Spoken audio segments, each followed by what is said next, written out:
Hey everyone, welcome back to another episode of Josh Wonders Why, where I spend about 30 minutes wondering about stuff and Kelly spends about 30 minutes explaining stuff. That's pretty much what At we're the going same time. Yeah, I guess that doesn't make sense. It's 50-50.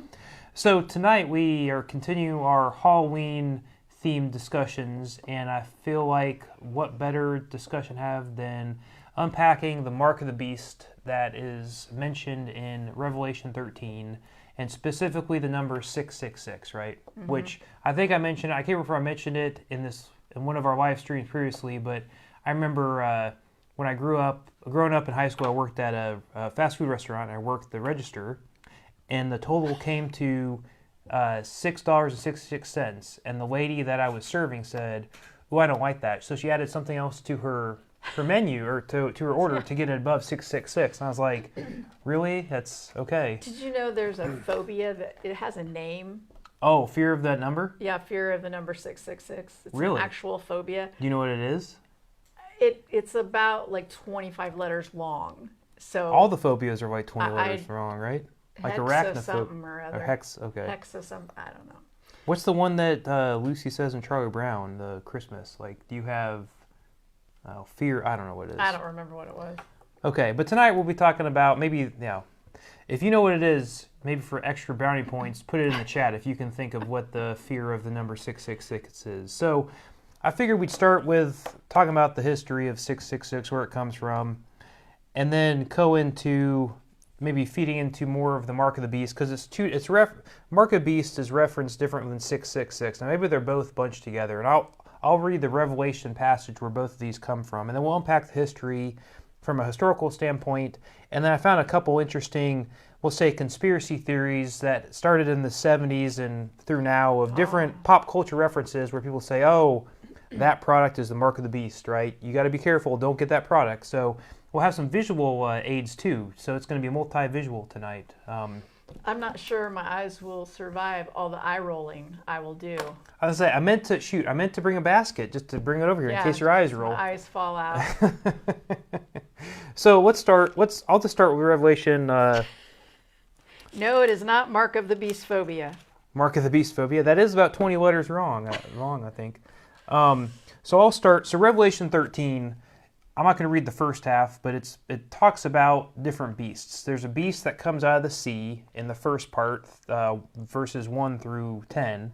And then there's a beast that comes out of the earth. Now, I'm not going to summarize what these two different beasts do, but the beast that comes out of earth, starting in verse 16, it says, "This beast also forced everyone, small and great, rich and poor, free and slave, to receive a mark on his right hand or on his forehead, so that no one could buy or sell unless he had the mark, which is the name of the beast or the number of his name."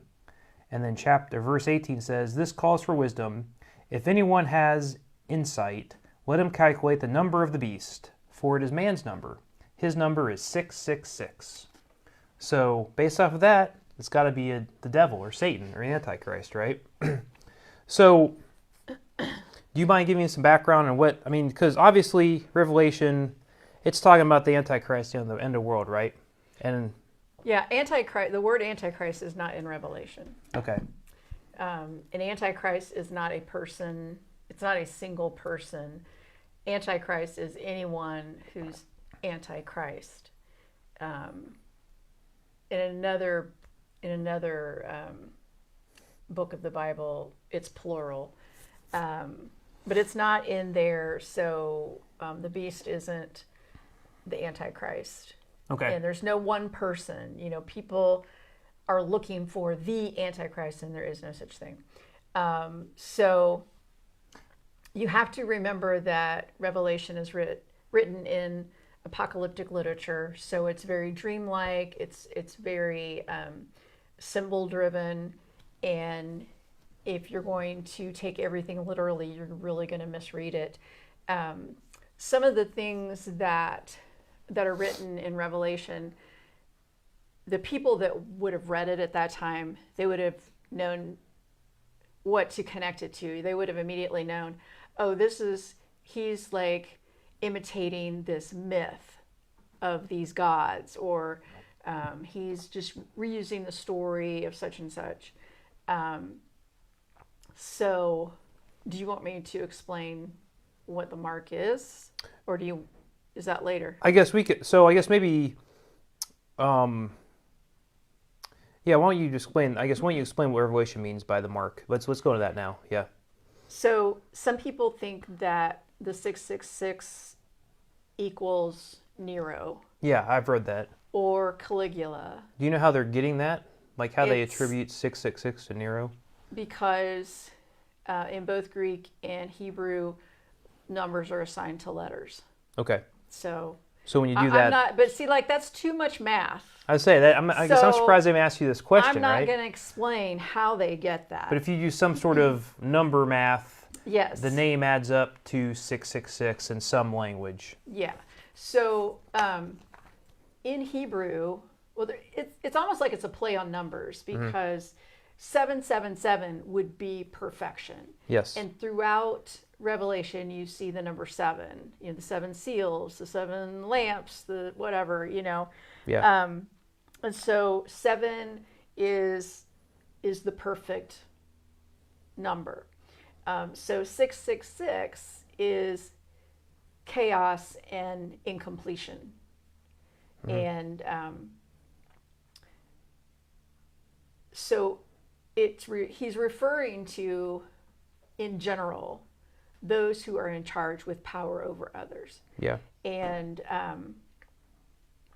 the mark is just being able to trade, which is if you're going to be able to do business at that time, you had to basically worship Caesar.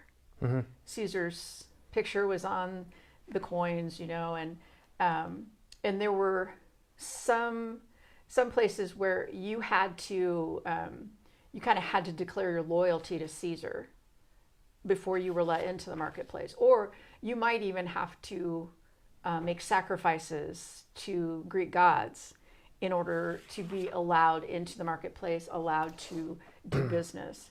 So to take the mark was just to, compromise your allegiance to God for allegiance to Caesar. And so when he's talking about the beast, it is representative of those who have power over others, and how you have to acquiesce to the powers that be in order to prosper. Okay. And even today we have systems that do the same thing. We have to compromise what we believe or where our loyalties are if we want to participate. Okay. So, but I think we also have to remember this was written in a time,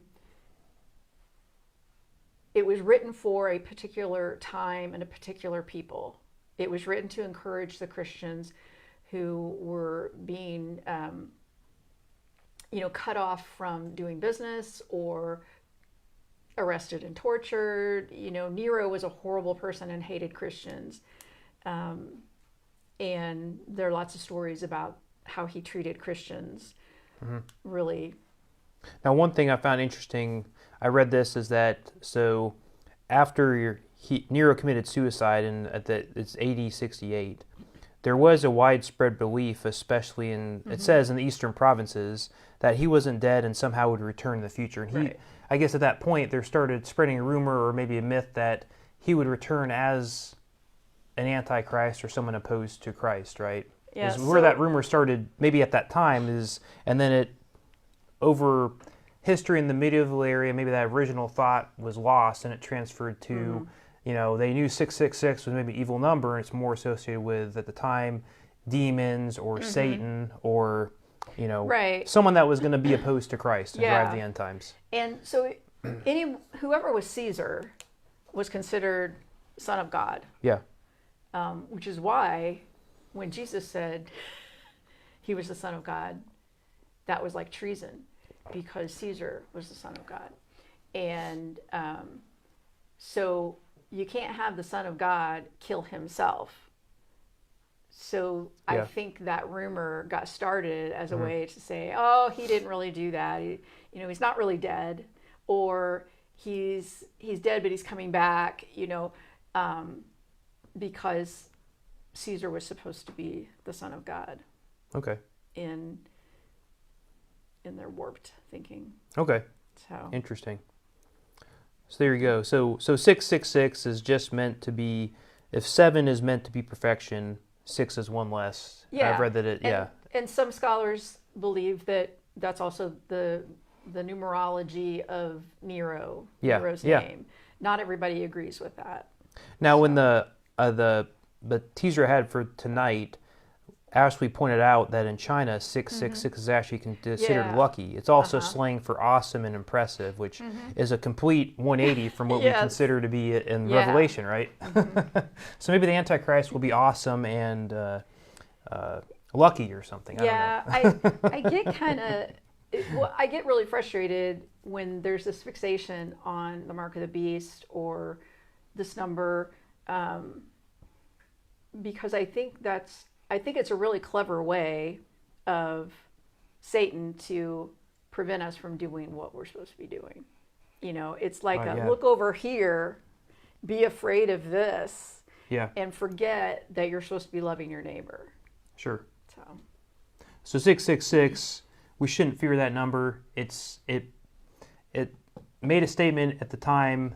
It would have made sense to people at the time, but looking at it 2,000 years later, we can draw conclusions that are probably wrong and superstitious at this time. I mean, it's still relevant because we still live in a society That's fair. Yeah. that has systems that oppress others. Yeah. And there's still the powers that be who have power over others, who are, who continue to be like Caesar, saying, I'm your answer. I'm your God. I'm your answer. Stick with me. Don't defy me, and you'll be fine. So I think it's still there's still a lot of truth in Revelation. We don't have to take it literally for us to find the truth in it. Okay.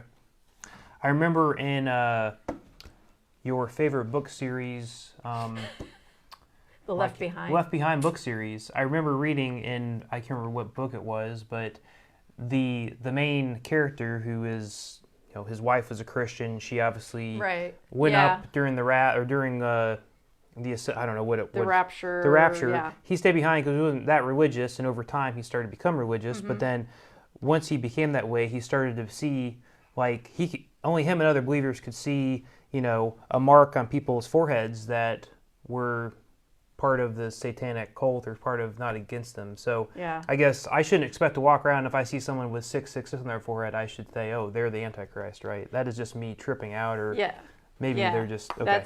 That's just again, we're superstitious people. Yeah. And when that idea is presented to us, that 666 is the mark of the devil, then we start seeing it everywhere. Sure. So speaking of that, let's talk about some conspiracy theories and pop culture. More recent events talking about the mark of the beast, right? So we already talked about Revelation. So let's talk about some things I found. So the earliest thing I could find was in the 1970s and 80s. Apparently there was widespread belief that these are when the UPC barcodes first came out. And apparently there has been rumors that some Christian groups claim that the barcode was the mark of the beast. If you look at the barcode and how it's broken up into 3 different sections, they claim there are 3 bars, the first, the middle, and the last, that are longer. And if you look at that, it resembles the pattern for 666. I said, oh, that must be the mark of the beast. This is, because it was new at the time. People had not experienced UPC barcode before, so it's like, this is the mark of the beast. It's a new barcode, and pretty soon it's going to be tattooed on our foreheads, and we'll have a barcode, right? Right, yeah. So, sure. Well, I read something, I guess I didn't print it out, but I read that, and I'm not sure if it's true because I never really go here, but apparently Hobby Lobby doesn't use barcodes for this reason. I don't know if that's true. Is that true, y'all? I don't shop at Hobby Lobby. I don't either, but I've read that. I mean, I've been there before. I'm trying to think back if they have barcodes there, but I can't imagine they don't. Maybe it's a false claim. I don't know. I mean, I used to shop there, and I don't remember them hand entering all the numbers, but I don't know, maybe they did. Oh. Okay. So I don't barcodes, know. not the mark of the beast. No. We'll check that off. No. Next one, 1980s, when credit cards first came out. And people started thinking, or as we'll say, televangelists started thinking that credit cards and these microchips are precursors to the mark of the beast. And I guess there's a claim that says the early Visa cards, if you take Visa and you break it up into the VI of Visa to be 6 in Roman numerals, you may want to roll your roll your eyes now. I'm holding my eyes in. The S is the Greek symbol for digamma, which means 6, and A is Hebrew for 6. If you combine the Roman 6, the Greek 6, and the Hebrew 6 of Visa, you get 666. So Visa must be the mark of the beast, I think right? they've gotten over that because I imagine many televangelists use credit cards. Oh yeah, they'll take any payment now, right? Right. Which may be the mark of the beast anyway, right? Yeah. So there you go. So the craze first came out. It seems like whenever some new technology comes out, there's always an initial superstition. Yep. This is the mark of the beast. This is how, big corporations are going to control us, and that's going to cause us, to start worshiping. But I guess it has a fair point, though. It takes your focus away from worshiping God. If you're worshiping a corporation or money or something else, right? That does. So it may have some. Maybe it has some symbolism as you're worshiping. But you can't.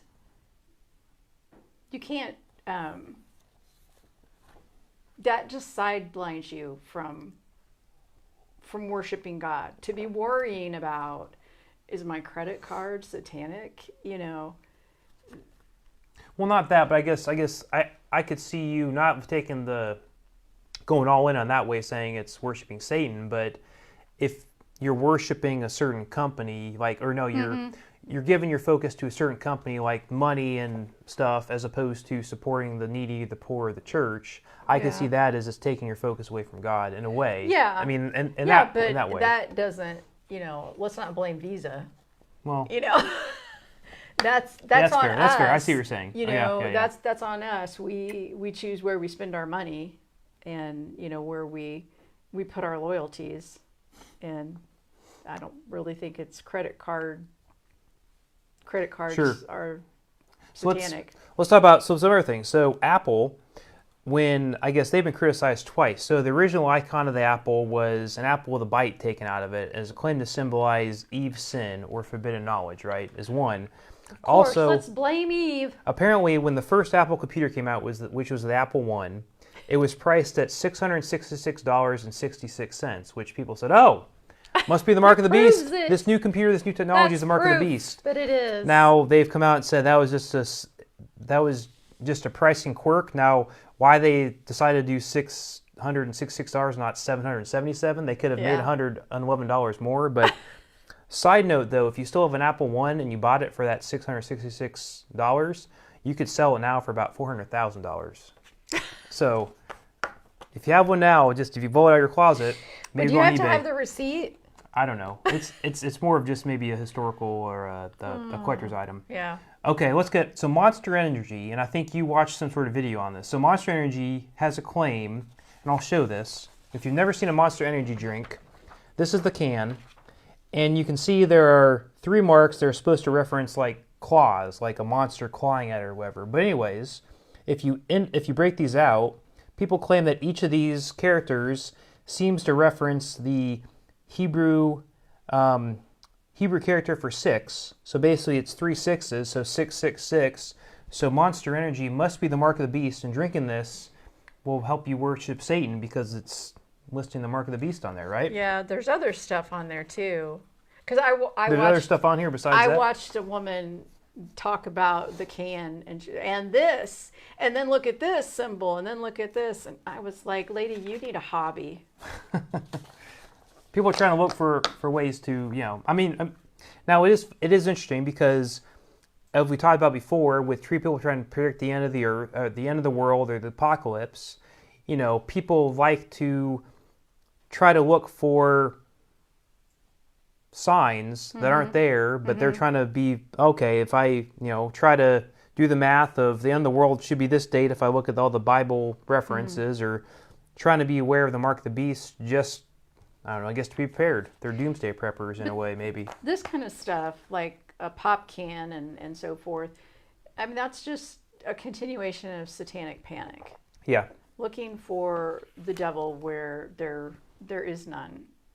And Susan's saying, I thought it was just a weird letter M, and I always saw this as a letter M as well. Yeah. I mean, I thought it was like a claw marks looking at the letter M. Yeah. But I don't know who was the first person to say. Maybe it was, I don't know. They probably said, this looks weird. Let's try to find a character that looks like 6.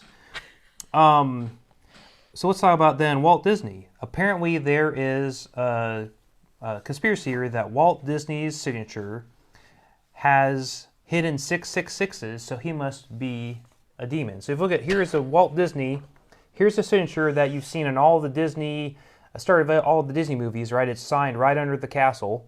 And here, if you look at this, there's a 6 here. There, if you squint, there could be a 6 here for the dot over the I in Disney, and there's a 6 that makes up the Y of his last name. So there is a 666 in his name, so Walt Disney must be evil. He must have been the original Antichrist, and watching Disney movies will basically turn you into a satanic worshiper, right? I don't expect you to answer that, but... So that's Walt Disney. I don't even have any comment on it. That's fine. It's like, that's so far out But it isn't, okay. But then the last one on here, so I found this interesting too. So Coca-Cola, the rumor is, so here's the Coca-Cola brand right here. If you look at this in a mirror, so if you look at it, reverse, it looks like some Arabic script. So I got this, and it's a little hard to see, but and Susan is also rolling her eyes too. So I should have warned you beforehand to have a basket next to you to catch the eyes when they roll out your head. In. So here's Coca-Cola, which is if you put it in reverse and compare it to some Arabic language or Arabic words, it could closely resemble the phrase "No Muhammad, no Mecca," right? Yeah, but that's not really Coca-Cola backwards. Yeah, I found a different one. Yeah, I think if you stretch it a little bit on the C over the it's a stretch.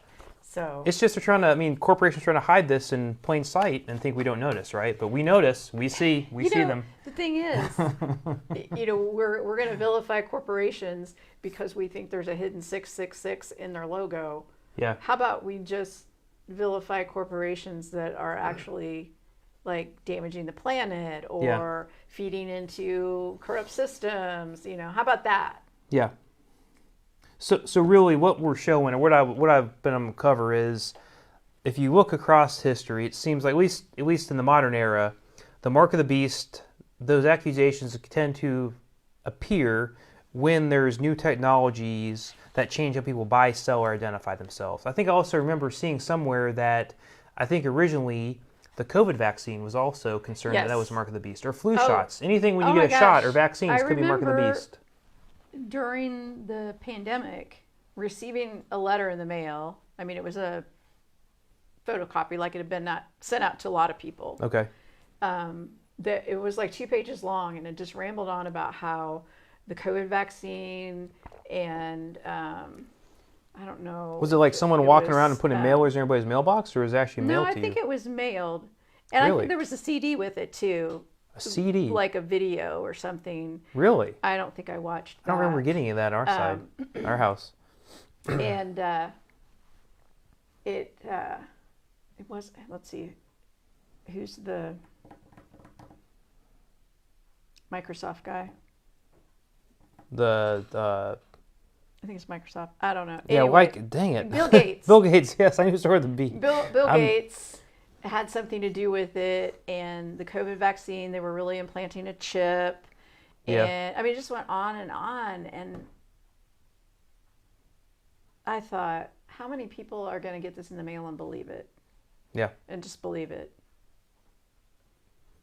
Because, I feel like if you believe one conspiracy theory, you believe them all. So it's, new something new comes around of how to buy, sell, or identify yourself, or like a vaccine. And there seems to be just ongoing mistrust against large institutions, right? As far as, I don't trust you because you're taking all our money. Mm-hmm. And I feel like then also people they want to figure out when's the world going to end. So there's hyper focus on let's let's hyperanalyze Revelation, try to make sense of that, or other books of the Bible in Isaiah to equate to what's happening today to try to find the end. So try to interpret it literally and say that the imagery, which, as you said, at the time, it was a apocryphal literature. It's supposed to be imagery at the time, and people are saying that imagery's got to symbolize what's happening currently in our society, which Right. Paul had no intention of doing it that. represented what was happening then. Yeah. And what was happening to Christians, because Christians were expected to, they were, nobody trusted Christians because it was just weird. And Christians were loyal to one God. And if you were living in the society then, you were supposed to be loyal to all the gods. Yeah. Or at least a lot. I mean, you can't just have one because then the others will get mad. Yeah. So that was really offensive to people, that the Christians wouldn't offer sacrifices, wouldn't worship their gods. And so they made it really hard for people.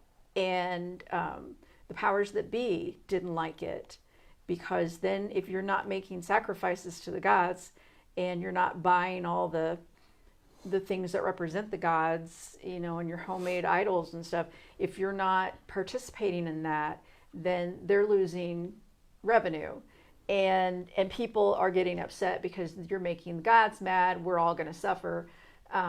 So it was literally law that you had to do certain things. So there were people who refused to bow down to these other gods and so forth, bow down to Caesar. And yeah, they were cut off. They're like, we're not doing business with you. And so some Christians, in order to be able to do business, they would sign a thing that said, I worship these gods, I make these sacrifices to the gods, and then that would give them, I can't remember what it was called, but that would give them access to doing business. Mm-hmm. So the other Christians who were not willing to do that really had a hard time with these people who were capitulating. They were still Christians. They still believed in one God. They did not believe in the other gods, but they were just acquiescing so that they could engage in their business. Yeah. And so this was a serious thing. And if you refuse to buy into the system, then you were left out, and you were even persecuted, and people hated you and wouldn't have anything to do with you. And then that led into physical persecution and arrest and killing Christians. So that's what he's talking about here. Is it's not some number that you find on a Monster can and that means the company's satanic. It is you're making you're rejecting God in favor of being able to do business and make money. Yeah. So that was what was happening then. Yeah. And there's parallels to now, but we can't take that out of context and say, well, this number stands for. Yeah. And a lot of people think, oh, that's has to do with Antichrist, which, like I said, there's not one Antichrist, but people are always looking for it. They're always looking for who is the Antichrist. Yeah. And that's not what this is about. Okay. So would people people at the time, if they read Paul's writing, would have understood 666 as something at the time? Like, I know we said that maybe it represents Nero, but would it have made something different to them? Well, by the time this was written, Paul was gone. So Paul didn't have any references to the 666 or anything like that. That's okay. Just in... Oh, someone added that. That's just in Revelation. because Yeah. Paul didn't write Oh, Revelation. sorry. I keep thinking Yeah. Paul. Yeah, I'm sorry. Yeah. Yes. John. John. I'm sorry. John of So- Patmos. Yeah. But yeah, that's sorry. I think I said Paul like 5 times already. I should remember. Yeah, John wrote Revelation. Okay. Yeah. Because I was trying to think about. So yeah, people would have been like, oh, I see what you're getting at. Yeah, because I'm trying to think about it like a modern reference. If we think of something now that 2,000 years from now, people may have clinged on to that saying that's the mark of the beast, right? And one thing I think of is, with the Germans in World War II and the swastika, like we understand what that means now. But 2,000 years from now, if people if it modifies, they may say, oh, it's, the energy drinks I think now that can see a swastika on there. That must be the mark of the beast or Satan or something, right? Well, and what's interesting is that swastika symbol didn't always mean what they made it mean. Because when we were cleaning out the family cottage, we found this round blue bowl, ceramic bowl, and it had a swastika on it. And we're just like, oh my gosh, Grandma was a Nazi? So we did a little, research on it, and it's before the Nazis Yeah, got they adopted a hold the of symbol. It. Yeah. It had a good meaning. Yeah. I can't remember what the meaning was, like friendship or something like that. that. Yeah. Yeah, and so yeah, I mean, it just kind of depends on where you're from and what the superstitions are. Just like what Ashley said, 666 does not represent evil everywhere. Yeah. So. And before, you bring a book. I brought a book. This is such a good book. Want to plug it? If you want to read Revelation and get a lot out of it, this is called Upside Down Apocalypse. Upside Down Apocalypse by Jeremy Duncan.